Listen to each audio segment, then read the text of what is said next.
আজি গৰু বিহু ৰাজ্যজুৰি গৰু বিহুৰ উখল মাখল পৰিৱেশ মৰাণৰ সমীপৰ বেতনী সৰুহাল গাঁৱতো পৰম্পৰা অনুসৰি গৰু গা ধুৱাই গৰুৰ শ্ৰীবৃদ্ধি কামনা কৰিছে গাঁওবাসীয়ে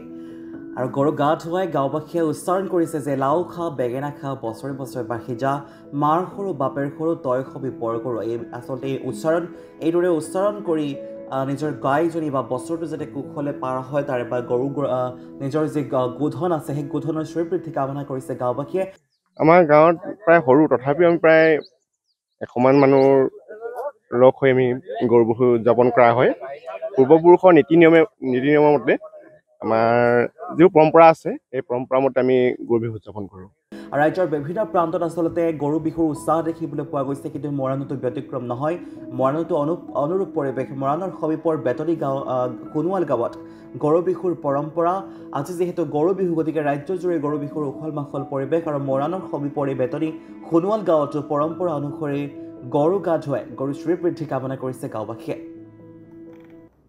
ৰঙালী বিহু আচলতে আজি গৰু বিহুৰ দিনাখন আমাৰ গধূলি পিঠা পনা এতিয়া বৰ্তমানতো গৰু গা ধুওৱা হ'ল